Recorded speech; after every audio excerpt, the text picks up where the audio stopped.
This is the second narrated PowerPoint in the case for rhetoric. It covers classical rhetoric.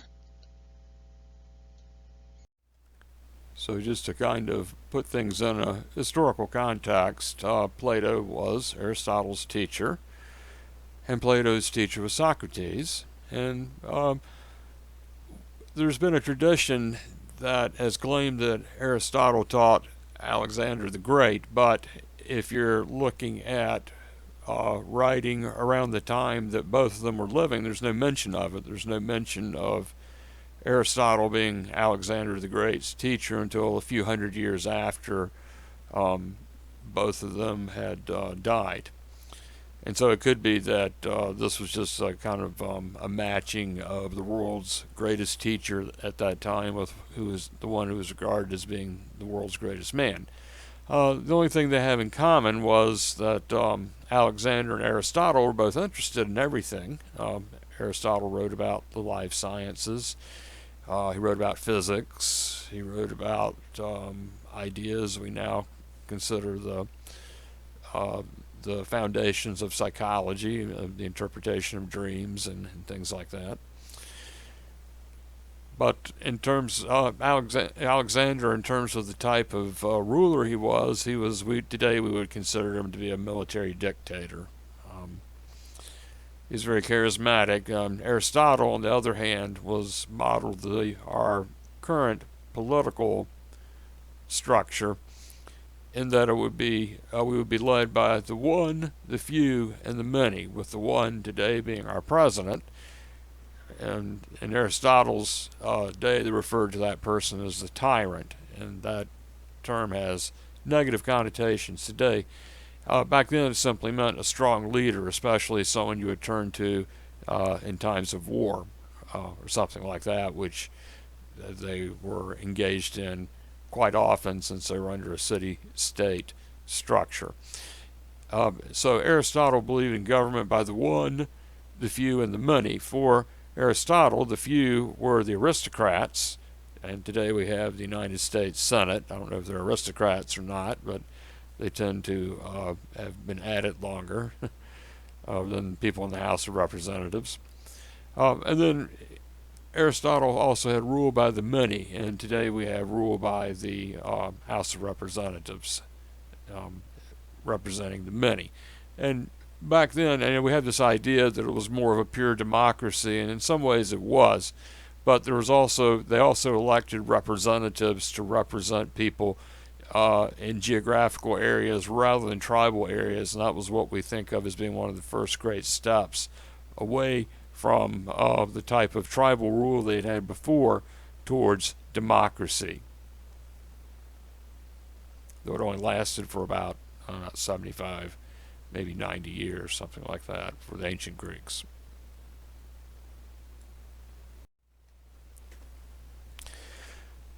So that's exactly when Aristotle lived. His father was the court physician to the Macedonian royal family. That meant that he was the personal doctor for King Philip, who was actually Alexander the Great's father.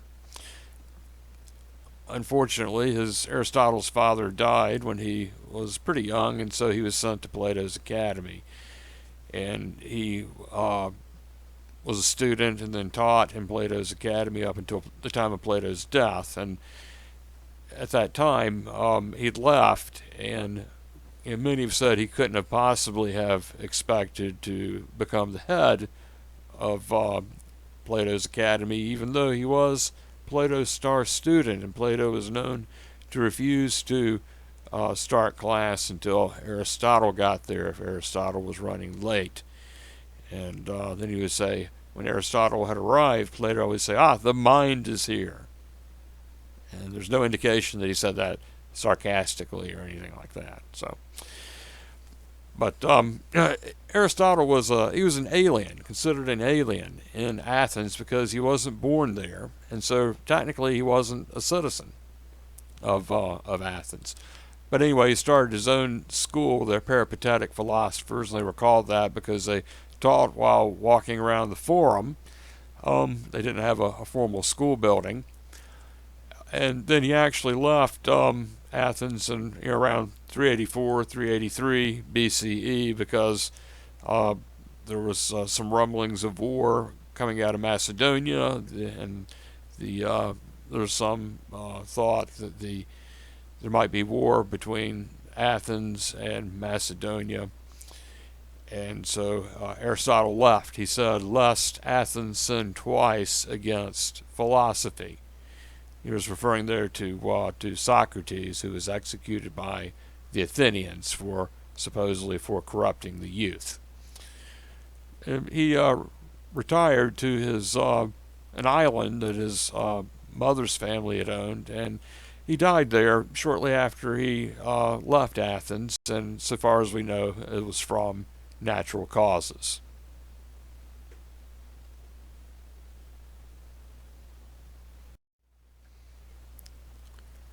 Something that I find interesting about rhetoric is even though its roots are started so long ago, we still believe that we know exactly when it began. In 467 BCE, there had been a revolution in Sicily, and some people, well, what had happened is that there had been one king had taken over from another, and then there was a revolution, and people who had had their land taken away from them were trying to get it back, and so they were going to the courts and arguing over it. And Tisius was a student of Corax. Corax was a rhetorician. He was teaching rhetoric, the art of argument, and Tisius took Corax to court, and he said, well, if he won his case, then he wouldn't have to pay Corax his wages, and if he lost his case, then that would mean that Corax had done a terrible job of teaching him, so Corax should pay him anyway. So, and he shouldn't have to pay his for being taught by Corax. So anyway, so supposedly 40 years later, rhetoric arrived in Athens with Tisius and Gorgias, who is another important rhetorician. And there's a well-known dialogue between Socrates and Gorgias that Plato wrote, which brings up a lot of Plato's objections to rhetoric. The rhetoric was taught in his academy, and Aristotle taught rhetoric, and that's where we have the basis for his treatise on rhetoric, which we're going to talk more about in just a few minutes. But I think actually Sophocles was writing his plays well before that. Anyway, what we see reflected in Sophocles' work is a culture that was very deeply entrenched with argument in the government and also in other areas of ancient Athenian life.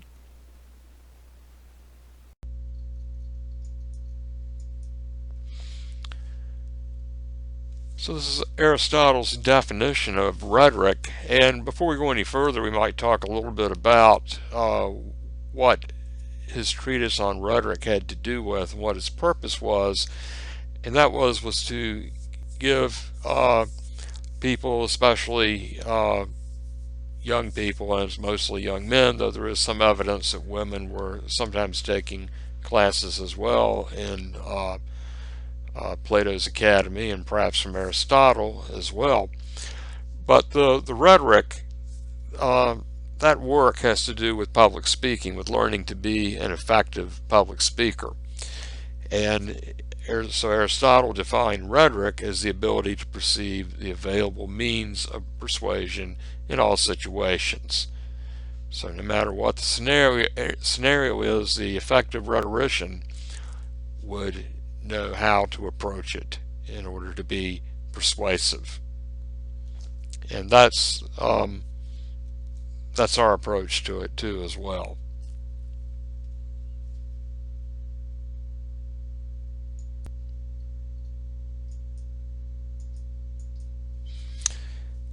So Aristotle defined these as the rhetorical scenarios, or the places where rhetoric might occur. the deliberative or the legislature would be in a body where laws were written. The judicial would be in the courts where the laws were applied. And the epideictic is typically thought of to be a situation where someone might give a speech that praises someone else. So it can also be used for blame. So if, for example, a friend of yours was being honored and you were asked to give a speech about your friend, your type of speaking would be epideictic, as you would praise your friend.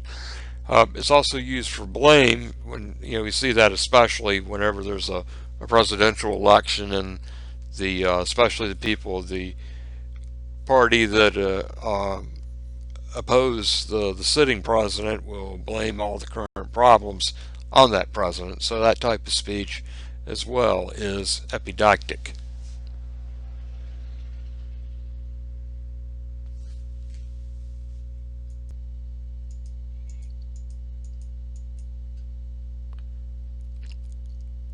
Okay, so these are what Aristotle referred to as the appeals of rhetoric, or the way in which rhetoric appeals to us or is persuasive in terms of ethos, pathos, and logos. If you're looking at these words and you're not familiar with them and you think perhaps you can guess what they refer to, if you're looking at logos and you think, well, that looks like logic, maybe Aristotle was thinking that rhetoric can be persuasive in terms of its being logical. You'd be correct. Or if you're looking at pathos and you're thinking, well, that looks like the word sympathy or the word empathy, so perhaps that has to do with emotional appeal, you would be correct. If you're looking at ethos, though, and you think ethics, well, that's handshake but no cigar. What ethos is the way in which rhetoric appeals to us by the character of the speaker himself or herself. In other words, it's the way that speakers present themselves to us that is effective. For example, if I used ain't and a lot of double negatives or something, or other examples of poor grammar, you may not think that I was very trustworthy.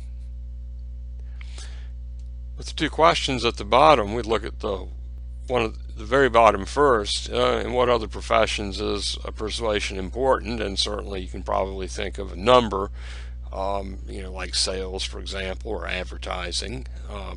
Differentiating between those two, with perhaps sales being talking one-to-one, and advertising with creating artifacts that will be appealing and persuasive to others. Is teaching a rhetorical situation?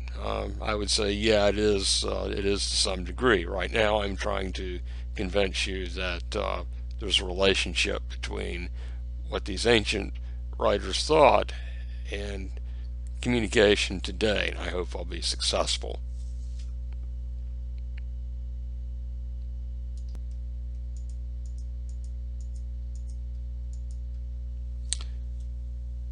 Now, here's an example of ethos. This is from some instructions for a digital camera that I recently bought, and you can glance at it and see that, well, there's a parenthesis that was open but not closed in step number 1. But if you actually read it, it gets worse. While no inserting SD card, the camera can take only one photo. Put the SD card in the slot. Fortunately, I had another digital camera, so I knew something about how they worked. If I'd had to go by these instructions, I don't think I may not have been successful, or may have broken it in the process of trying to use it for the first time. But this is an example of presentation of ethos being destroyed to some degree.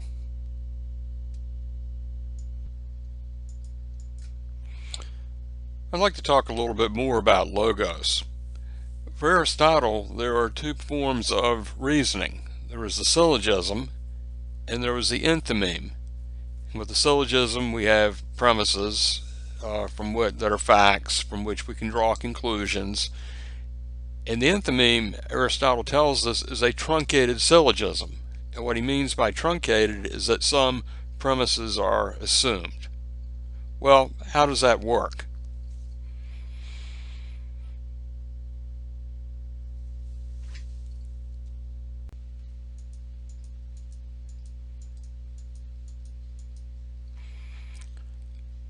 So this is the classical syllogism.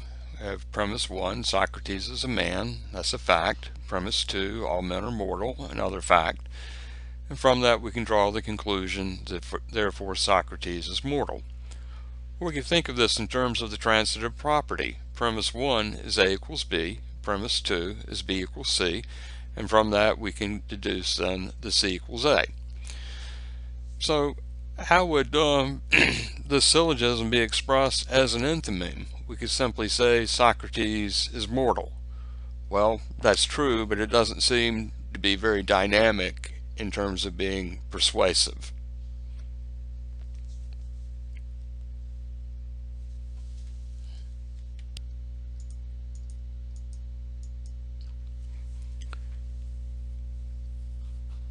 Okay, so how is the enthymeme relevant to the technical communicator? First would be conciseness. Technical communicators are always interested in expressing themselves with as few words as possible. How do you decide when information should be left out? Well, this is a matter of audience analysis, and the use of an enthymeme in ancient times was evidence of ancient peoples engaging in audience analysis. And so how do you make that decision?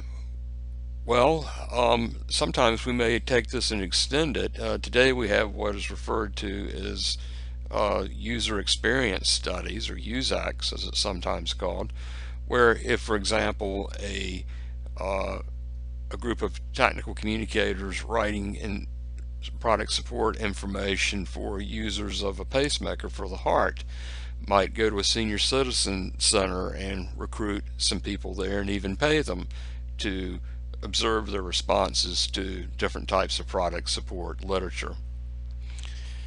With instruction writing, how do you yourself feel when you think the instructions are overly simplistic or something you just simply already know?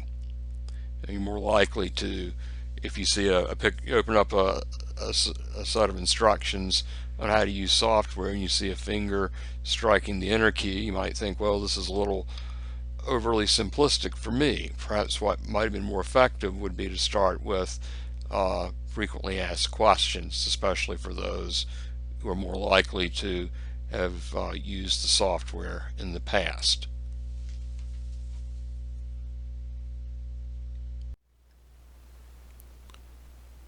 Now, this is the rhetorical canon, and this type of canon is a set of precepts that offer guidance to a discipline. And the way that these have been thought about in traditionally is that invention is what we came to call in the 20th century pre-writing processes, doing things like just any types of notes that we make or early drafts that we make.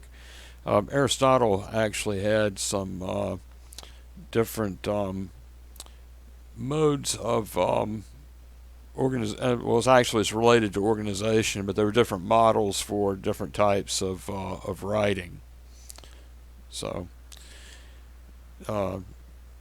organization, of course, we still make use of doing outlines and things like that, and we get into also thinking about there's another concept in certainly in contemporary writing we think of as rhetorical modes. These are different types of writings that you may have done in the past. You may have had an English teacher in the past who may have said, well, today we're going to learn how to write a descriptive essay, and then the next week perhaps you learned how to write a comparison contrast essay, and then the week after that you learned how to write an argumentative essay, and when you got to the argumentative essay, your teacher may have said that your argument was supposed to be both descriptive, and perhaps you should make use or consider making use of comparison and contrast as a way of supporting your argument. And so all these can have some degree of interplay.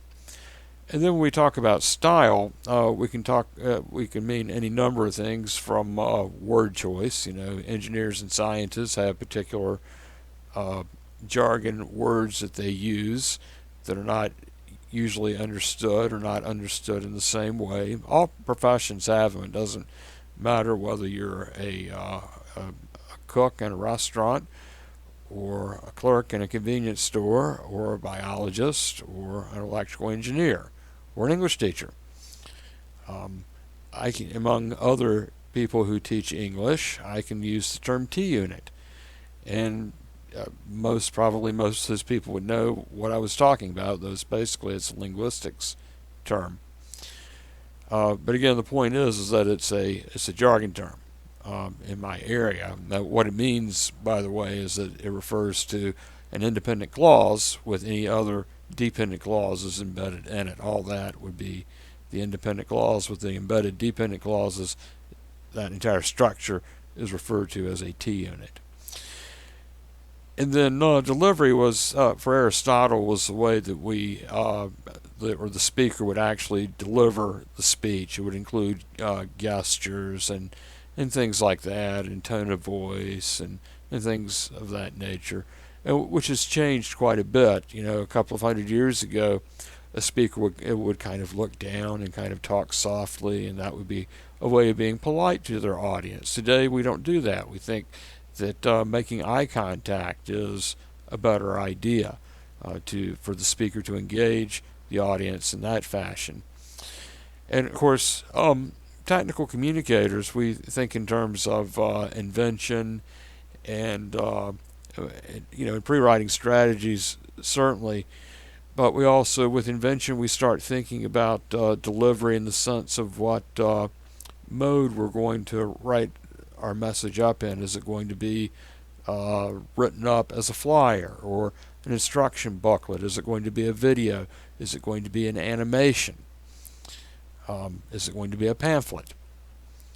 And a lot of what we may start with in the invention stage has a direct bearing on what we do in terms of organization. You're going to organize a pamphlet differently than how you would organize a booklet, and an animation would be completely different. In that case, you would move to a little drawing board where you would draw out each of the major scenes, or if you're going to shoot a video. And then with memory, Aristotle was thinking about memorization. Today, we even and with public speaking, we say, well, memorization is not a good idea, and it's better to be more extemporaneous, to make eye contact and not go in with a speech written out in advance, but to have instead notes, and